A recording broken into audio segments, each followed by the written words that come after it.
না, আজকে আর অন্য কোনো কাজ নয়। দরজাটা বন্ধ করে দিন, ফোনটা সাইলেন্ট করুন, আর আমার কথাগুলো মন দিয়ে শুনুন।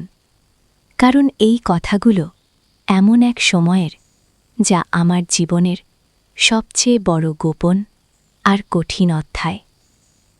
আমি অনুশ্রী। আমার বাড়ি ছিল মুর্শিদাবাদের একটা ছোট গ্রামে, যেখানে জীবনগুলো এক সহজ সরল ছন্দে বাঁধা। মা বাবার একমাত্র সন্তান ছিলাম আমি, তাই ভালোবাসা আর আদরেই আমার বড় হওয়া। বিয়ের পর যখন এ বাড়িতে এলাম, তখন শ্বশুরবাড়ির নতুন পরিবেশ, নতুন মুখগুলো আমাকে কিছুটা শঙ্কিত করলেও স্বামীর ভালোবাসা আর পরিবারের উষ্ণতা আমাকে দ্রুত মানিয়ে নিতে সাহায্য করেছিল। আমার স্বামী রাজেশ ছিলেন একজন ব্যাংক কর্মচারী, কর্মজীবনে বেশ ব্যস্ত। সকাল থেকে রাত অবধি তার কর্মক্ষেত্রের ব্যস্ততা তার সময় কেড়ে নিত। ফলে আমাদের মধ্যে খুব বেশি ব্যক্তিগত মুহূর্ত গড়ে উঠত না।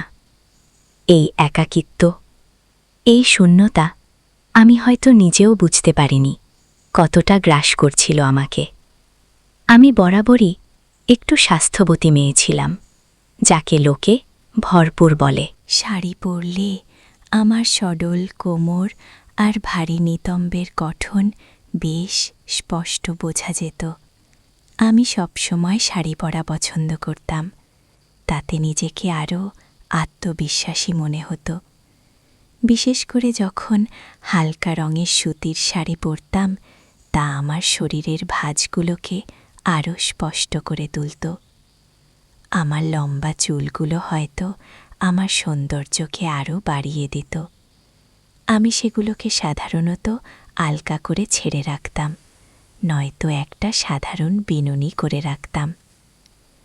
আজও আমি একটা হালকা সবুজ রঙের সুতির শাড়ি পরেছি, যার আঁচলটা আলকাভাবে আমার কাঁধের ওপর দিয়ে নেমে এসেছে। এই পরিবেশে আমার নিজের কথা বলতে গিয়ে মনে হচ্ছে আমি যেন আবারও সেই সময়ের অনুশ্রীতে ফিরে গেছি, যে এক অদ্ভুত গোলকধারায় আটকা পড়েছিল। আমাদের বাড়িতে রাজেশের ছোট ভাই অর্ণব থাকত। সে তখন কলেজের শেষ বর্ষের ছাত্র। পড়াশোনার পাশাপাশি সে একটু বেশি ঘরোয়া ছিল। সারাদিন বাড়িতেই থাকত, পড়াশোনা বা বন্ধুবান্ধবের সাথে আড্ডা। অর্ণব আর আমার বয়স প্রায় কাছাকাছি, হয়তো 2-1 বছরে ছোট হবে সে আমার থেকে। প্রথম প্রথম আমাদের সম্পর্কটা ছিল নিতান্তই স্বাভাবিক। দেবর আর ভাবির সম্পর্ক, সম্মান আর স্নেহের একটা প্রচ্ছন্ন পর্দা ছিল আমাদের মাঝে। কিন্তু সময়ের সাথে সাথে সেই পর্দাটা যেন হালকা হতে শুরু করল। রাজেশ প্রায়শই অফিসের কাজে বাইরে থাকত। কখনো কখনো 2-3 দিনের জন্য তাকে অন্য শহরে যেতে হতো। সেই সময়গুলো আমার কাছে বড় একাকী মনে হতো। বাড়িতে আমি, শাশুড়ি মা আর অর্ণব। শাশুড়ি মাও নিজের মতো থাকতেন, তার পুজো আর চা আর ঘরোয়া কাজ নিয়ে ব্যস্ত। ফলে অর্ণবই ছিল আমার একমাত্র সঙ্গী, যার সাথে আমি দিনের পর দিন গল্প করতে পারতাম। আমাদের গল্পের বিষয় ছিল অনেক কিছু। কখনো অর্ণবের কলেজের গল্প, বন্ধুদের দুষ্টুমি, আবার কখনো আমার ছোটবেলার কথা, রান্নাঘরের গল্প। ছোট ছোট এই কথোপকথনগুলো কখন যেন আমাদের অজান্তেই একটা গভীর সম্পর্ক তৈরি করে ফেলছিল। আমি খেয়াল করতাম অর্ণব আজকাল প্রায়ই আমার কাছাকাছি থাকত। হয়তো রান্নাঘরে আমি কাজ করছি, সে এসে পাশে দাঁড়াত, এটা ওটা জানতে চাইত। কখনো আমার চুল ঠিক করে দিত বা আমার শাড়ির আঁচলটা ঠিক করে দিত আলতো হাতে। প্রথম দিকে আমি এসবকে নির্দোষ স্নেহ বলে মনে করতাম, কিন্তু তার হাতের স্পর্শে একটা অন্যরকম উষ্ণতা ছিল, যা আমাকে কিছুটা অস্থির করে তুলত। আমি হয়তো একটু থতমত খেতাম, অস্বস্তি বোধ করতাম, কিন্তু কিছু বলতে পারতাম না, কারণ তার চোখে এমন একটা সরলতা ছিল যা আমাকে দ্বিধায় ফেলে দিত। একদিন দুপুরবেলা আমি বারান্দায় বসে বই পড়ছিলাম। অর্ণব এসে আমার পাশেই একটা মোড়া টেনে বসল। তখন বাড়ির সবাই ঘুমিয়েছিল। এই সব ছোট ছোট ঘটনাগুলো যেন আমাকে এক অন্য জগতে নিয়ে যাচ্ছিল। আমার ঘুম উধাও হয়ে গেল। রাতে বালিশে মুখ বুজে আমি শুধু অর্ণবের কথা ভাবতাম। তার চোখ, তার হাসি, তার হাতের স্পর্শ, সব কিছু আমাকে যেন এক ঘুরের মধ্যে ডুবিয়ে দিচ্ছিল। আমার স্বামীর অনুপস্থিতি এই শূন্যতাকে আরও বাড়িয়ে দিচ্ছিল। আর অর্ণব সেই শূন্যতাকে পূরণ করার এক অলিখিত সুযোগ পেয়ে যাচ্ছিল। আমরা দুজনেই জানতাম এটা ঠিক নয়। আমাদের সম্পর্কের এই মোড়টা সমাজ, পরিবার, এমনকি আমাদের নিজেদের কাছেও অগ্রহণযোগ্য। কিন্তু নিষিদ্ধের প্রতি আকর্ষণই হয়তো সবচেয়ে তীব্র হয়। আমার মন আমাকে শতবার বারণ করলেও আমার শরীর, আমার অনুভূতি যেন অর্ণবের দিকেই ধাবিত হচ্ছিল। সে যখন আমার দিকে তাকাত, আমার মনে হতো যেন সে আমার ভেতরের সব গোপন কথা জেনে গেছে। আমার ভেতরের কামনা, বাসনা সব কিছু তার কাছে উন্মুক্ত। একদিন রাতে বাইরে প্রচণ্ড ঝড় বৃষ্টি হচ্ছিল। কারেন্ট চলে গিয়েছিল। আমি আর অর্ণব খাবার টেবিলে বসেছিলাম, কারণ শাশুড়িমা আগেই খেয়ে ঘুমিয়ে পড়েছিলেন। মোমবাতির টিমটিমি আলোয় আমাদের দুজনের মুখ আলোকিত হচ্ছিল। পরিবেশটা যেন আরও রহস্যময় হয়ে উঠেছিল। অর্ণব হঠাৎ করে আমার হাতটা ধরল। এবার আর কোনো অজুহাত ছিল না, কোনো ভুল করে ধরা ছিল না। সরাসরি ইচ্ছেকৃতভাবে সে আমার হাতটা ধরেছিল। আমি তার দিকে চোখ তুলে তাকালাম। আমার চোখ ছলছল করছিল। ভয়, উত্তেজনা আর এক অজানা আকর্ষণে আমি কাঁপছিলাম। সে আমার হাতটা নিজের হাতের মধ্যে নিয়ে হালকা চাপ দিল। তারপর নিচু গলায় বলল, ভাবি, আমি জানি আপনিও কিছু অনুভব করছেন। লুকোতে পারবেন না। তার এই কথাগুলো আমার বুকের ভেতরে এক লপার সৃষ্টি করল।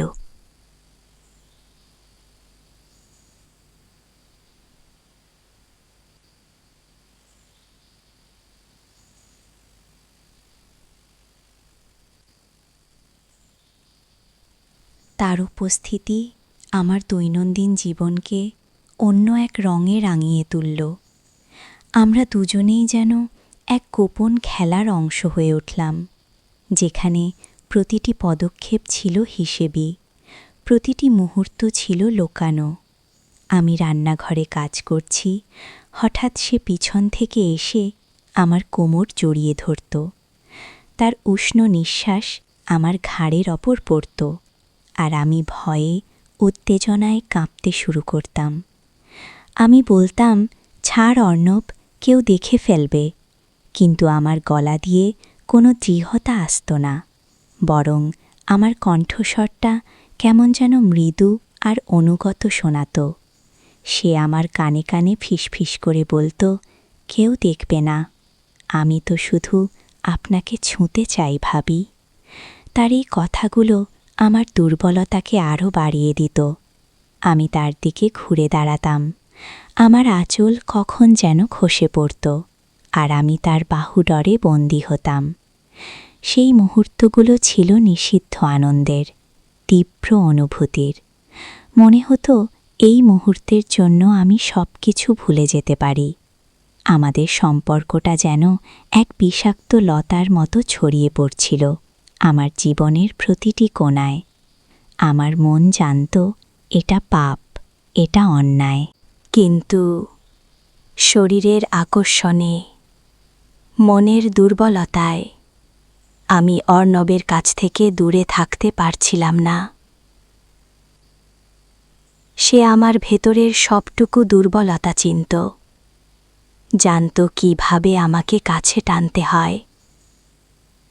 আমি যখন তাকে বোঝানোর চেষ্টা করতাম এই সম্পর্কটা ভুল, তখন সে এমনভাবে তাকাত যেন আমার সমস্ত যুক্তিতর্ক তার চোখের সামনে মিথ্যা হয়ে যেত। সে বলত, আপনার স্বামী আপনাকে কতটা সময় দেয় ভাবি? আপনার এই ভরা যৌবনে কি শুধু একাকিত্বই আপনার প্রাপ্য? আমি তো শুধু আপনাকে একটু সুখ দিতে চাই, একটু ভালোবাসা দিতে চাই।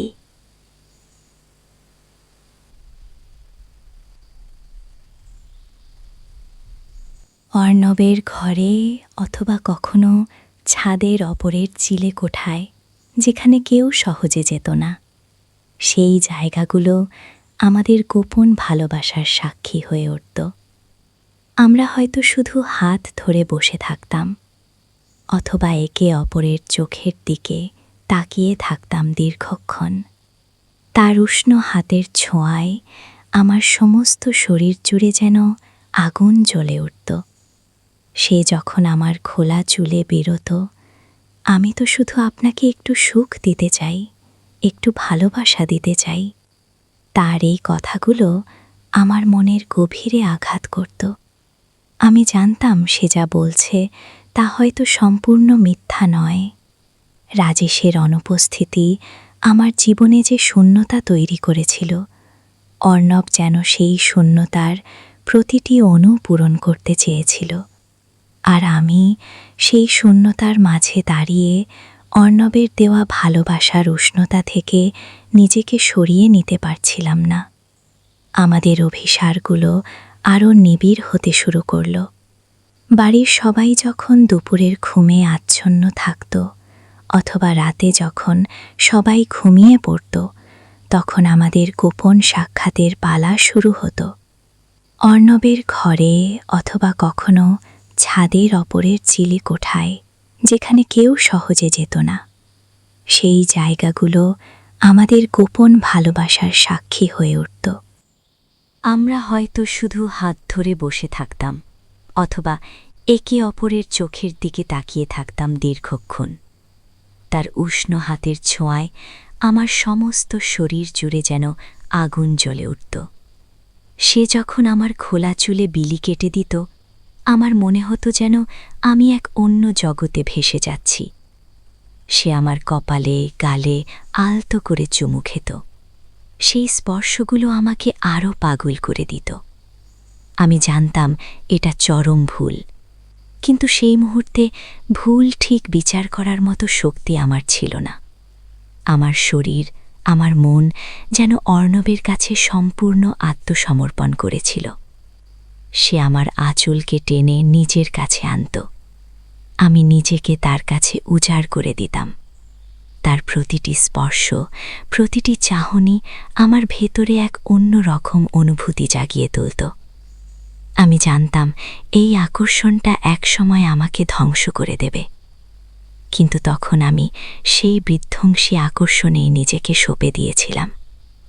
আমার এই গোপন জীবন আমাকে একদিকে যেমন তীব্র আনন্দ দিত, তেমনি অন্যদিকে এক গভীর অপরাধ বোধে ডুবিয়ে রাখত। প্রতিবার রাজেশের সাথে কথা বলার সময়, তার চোখে চোখ রাখার সময় আমি নিজেকে অপরাধী মনে করতাম। আমি আমার স্বামীকে ধোঁকাচ্ছিলাম। সমাজের চোখে, ধর্মের চোখে আমি একজন পাপী। কিন্তু এই পাপ থেকে বেরিয়ে আসার সাহস আমার ছিল না।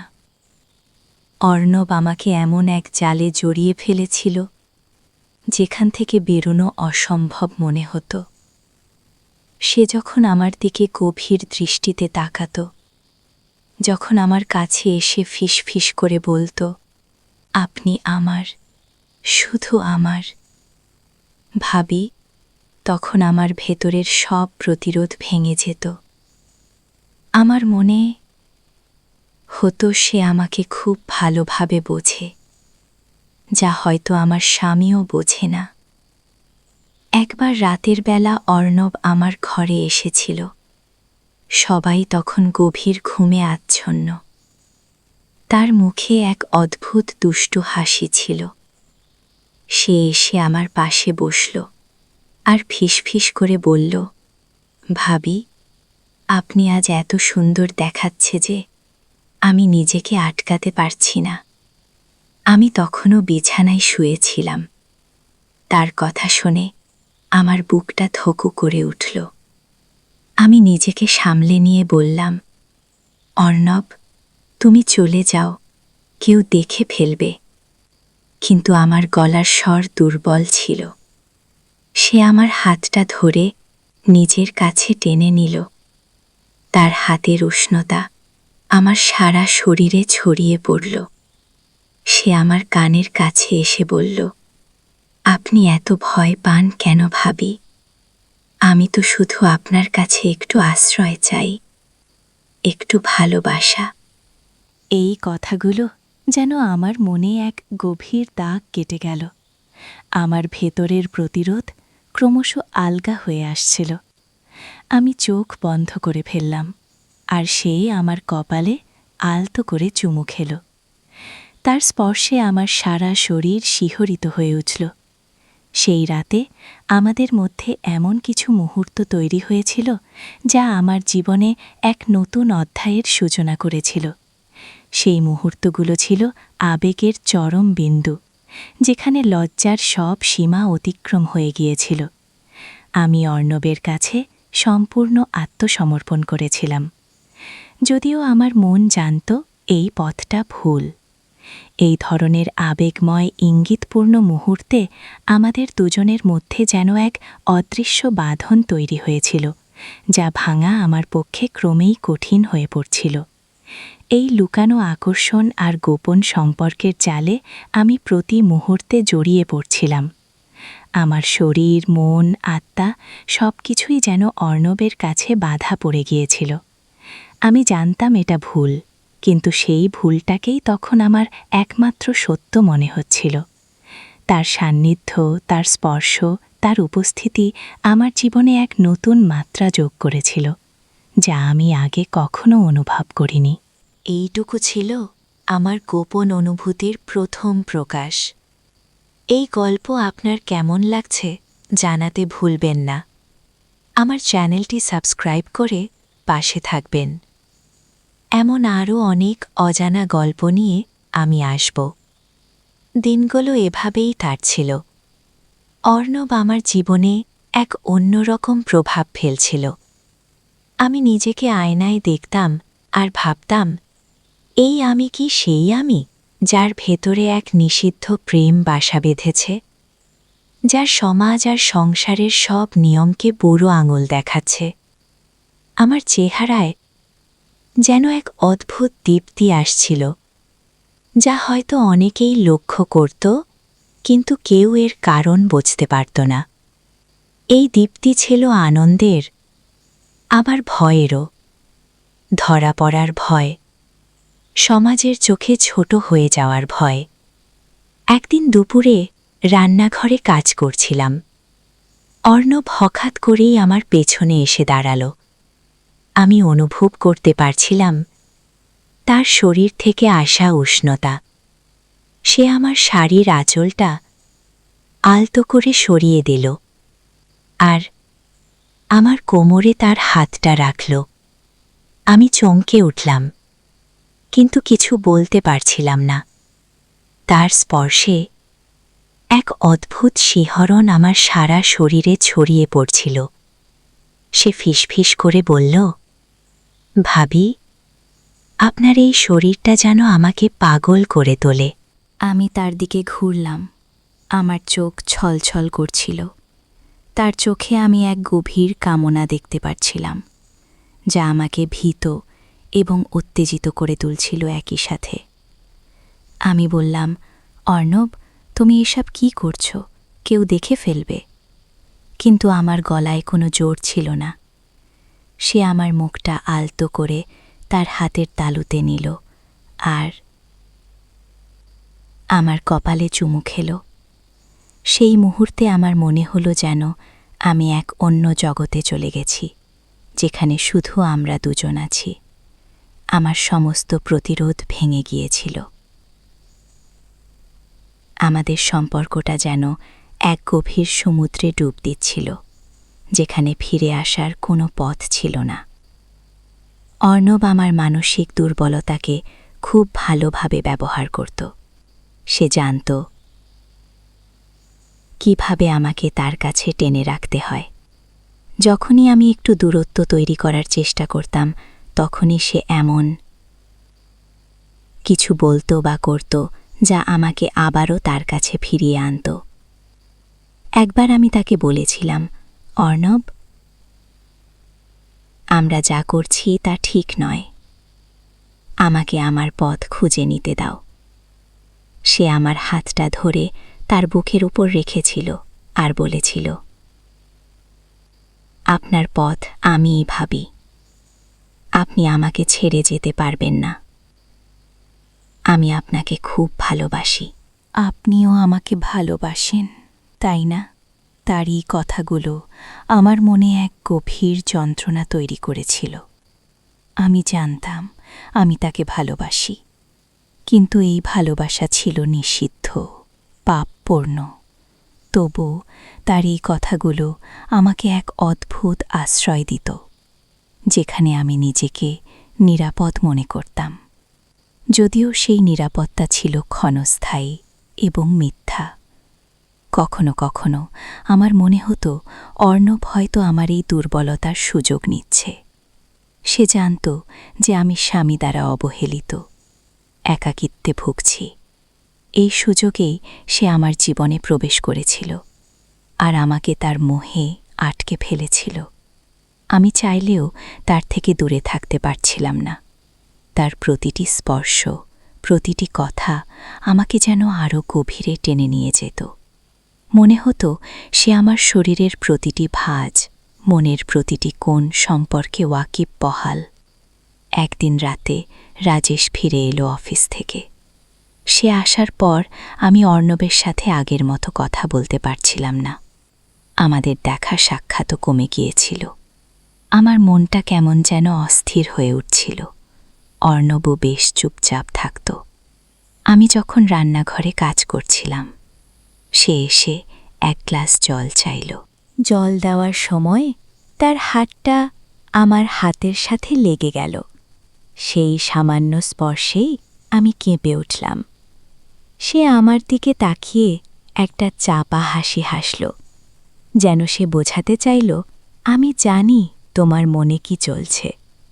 তার এই নীরব চাহনি আমাকে আরও অস্থির করে তুলল। রাজেশ হয়তো আমাদের সম্পর্কের এই লুকানো টানাপড়েন বুঝতে পারত না। সে তার নিজের দুনিয়ায় ব্যস্ত থাকত। হয়তো সে ভাবত বাড়ির সবাই ঠিক আছে, তার পরিবার সুখী।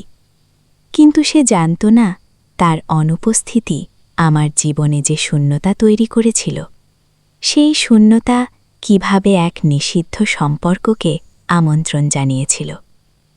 আমি সারা দিন নিজের সাথে যুদ্ধ করতাম। একদিকে অপরাধবোধ, অন্যদিকে অর্ণবের প্রতি তীব্র আকর্ষণ। এই দ্বন্দ্বে আমি দিনের পর দিন আরও দুর্বল হয়ে পড়ছিলাম। এক রাতে আমি স্বপ্নে দেখলাম আমার আর অর্ণবের গোপন সম্পর্কটা সবার সামনে ফাঁস হয়ে গেছে। সবাই আমাকে ঘৃণা করছে, আমাকে দোষারোপ করছে। আমি ঘুম থেকে ধর্মর করে উঠলাম, সারা শরীর ঘেমে একাকার। আমার মনে হলো এই পাপের বোঝা আমি আর বইতে পারব না। আমাকে এই সম্পর্ক থেকে বেরিয়ে আসতেই হবে। কিন্তু কিভাবে? অর্ণব আমাকে এমনভাবে তার জালে জড়িয়ে রেখেছিল যে তার থেকে দূরে থাকাটা আমার জন্য ছিল এক দুঃস্বপ্নের মতো।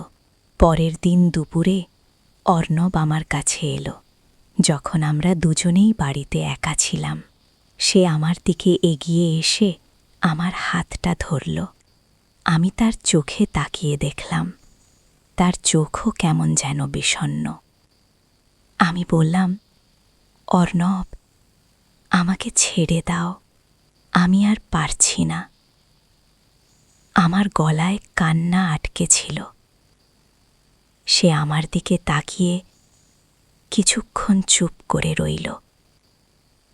তারপর নিচু গলায় বলল, আপনি কি আমাকে ভালোবাসেন না ভাবি? তার এই প্রশ্নটা আমার বুকে এসে বিঁধল। আমি বললাম, ভালোবাসা হয়তো আছে, কিন্তু এই ভালোবাসা আমাদের ধ্বংস করে দেবে। আমি পাপী হতে চাই না। আমার কথা শুনে অর্ণব হঠাৎ করে উঠে দাঁড়াল। তার চোখে এক অন্য রকম রাগ আর অভিমানের ছায়া। সে বলল, আপনি এত সহজে সব ভুলে যেতে চাইছেন ভাবি? আমাদের মুহূর্তগুলো কি আপনার কাছে শুধুই ভুল ছিল?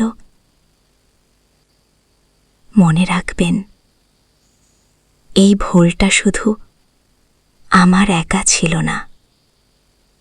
এই ভুল আপনিও করেছেন।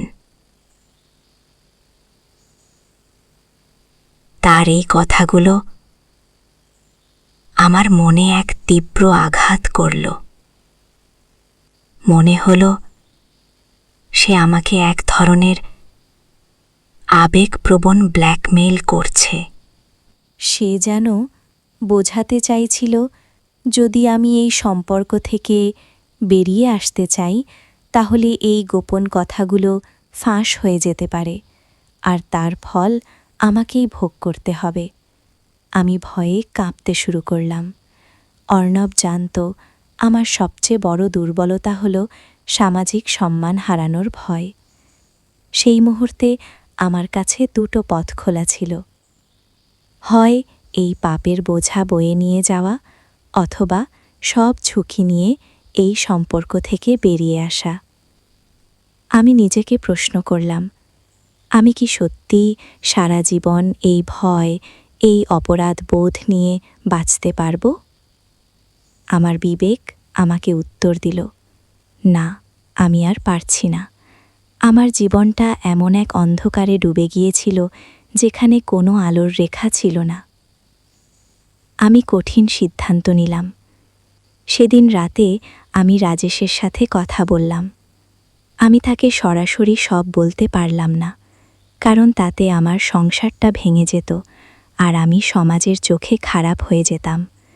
কিন্তু আমি তাকে বললাম আমার মানসিক অবস্থার কথা, বললাম আমার একাকিত্বের কথা। আর তার অনুপস্থিতিতে আমি কতটা অসহায় বোধ করি সেই কথা রাজেশ আমার কথা মন দিয়ে শুনল। হয়তো সেও কিছুটা অবাক হয়েছিল, কারণ সে ভাবত আমি সুখী। আমি তাকে বললাম, আমাদের দুজনের মধ্যে যোগাযোগটা বাড়ানো দরকার। আমাদের আরও সময় দেওয়া দরকার একে অপরকে। আমার কথায় হয়তো তার মনে কিছুটা পরিবর্তন এসেছিল। অর্ণবের সাথে আমি আর আগের মতো মিশিনি। আমি তাকে এড়িয়ে চলতে শুরু করলাম। সে প্রথমে খুব বিরক্ত হয়েছিল, রাগ করেছিল, আবার আবেগপ্রবণ ব্ল্যাকমেল করার চেষ্টা করেছিল। কিন্তু আমি দৃঢ় ছিলাম। আমি তাকে পরিষ্কার করে বুঝিয়ে দিয়েছিলাম, যা হওয়ার ছিল তা হয়ে গেছে। এখন আমাদের উচিত নিজেদের জীবনে ফিরে যাওয়া। প্রথম প্রথম অর্ণব আমার কথা শুনতে চাইত না। সে আমাকে নানাভাবে বোঝানোর চেষ্টা করত আমাদের সম্পর্কটা কত গভীর, কত পবিত্র।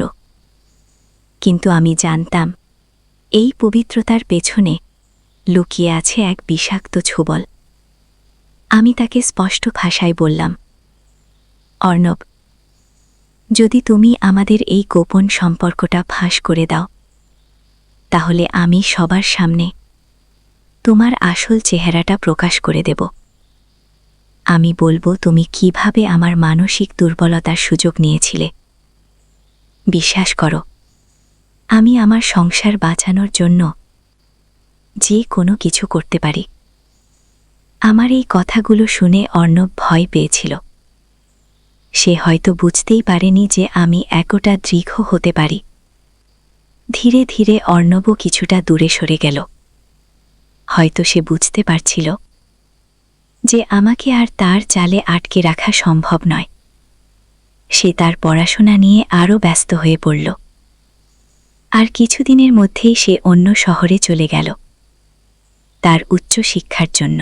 অর্ণব চলে যাওয়ার পর আমার জীবনে এক অন্যরকম শান্তি ফিরে এলো। সেই নিষিদ্ধ সম্পর্কের ধুলো ধীরে ধীরে আমার মন থেকে সরে যাচ্ছিল। অপরাধ বোধের বোঝা কিছুটা হালকা হয়েছিল। আমি আবারও নিজের জীবনকে নতুন করে গুছিয়ে নেওয়ার চেষ্টা করলাম। রাজেশের সাথে আমার সম্পর্কটা ধীরে ধীরে আবার স্বাভাবিক হতে শুরু করল। আমরা দুজন একে অপরের সাথে আরও বেশি সময় কাটাতে শুরু করলাম। আমি তাকে আমার জীবনের সব কথা বলতে পারিনি ঠিকই, কিন্তু আমাদের ভালোবাসার ভিত্তিটা যেন আবার মজবুত হতে শুরু করেছিল। আজ আমি আমার অতীতকে ফিরে দেখি। মনে হয় সেদিন যদি আমি নিজের মনকে শক্ত না করতাম, নিজের দুর্বলতাকে জয় না করতাম, তাহলে হয়তো আমার জীবনটা পুরোপুরি ধ্বংস হয়ে যেত। সেই নিষিদ্ধ আকর্ষণ, সেই গোপন অভিসার হয়তো আমাকে এক চরম পরিণতির দিকে ঠেলে দিত। জীবনের এই পথগুলো খুব পিচ্ছিল হয়। যখন আমরা আবেগ আর শারীরিক আকর্ষণের কাছে নিজেদের সঁপে দিই, তখন আমরা ভুলে যাই এর পরিণাম কতটা ভয়াবহ হতে পারে। তাই এইটুকু বলবো, জীবনের প্রতিটি সম্পর্কে সততা আর স্বচ্ছতা থাকা উচিত। যে কোনো সম্পর্কের গভীরে যাওয়ার আগে শতবার ভাবুন এর পরিণতি কি হতে পারে। কারণ কিছু কিছু আকর্ষণ এমন হয় যা আমাদের পুরো জীবনকে বিষিয়ে দেয়, আর সেখান থেকে বেরিয়ে আসাটা প্রায় অসম্ভব হয়ে ওঠে। নিজের বিচার বুদ্ধি আর বিবেকের ওপর ভরসা রাখুন। কোনো আবেগের বশে এমন কিছু করবেন না যার জন্য পরে সারা জীবন অনুশোচনা করতে হয়। এই কঠিন অভিজ্ঞতা আমাকে শিখিয়েছে আত্মনিয়ন্ত্রণ এবং নিজের প্রতি সৎ থাকা কতটা জরুরি। আমার জীবনের এই অধ্যায়টি হয়তো আমাকে অনেক কিছু দিয়েছে, কিন্তু সবচেয়ে বড় শিক্ষা হল অবাস্তব আবেগের মোহে নিজেকে হারিয়ে ফেললে তার মূল্য অনেক বেশি দিতে হয়।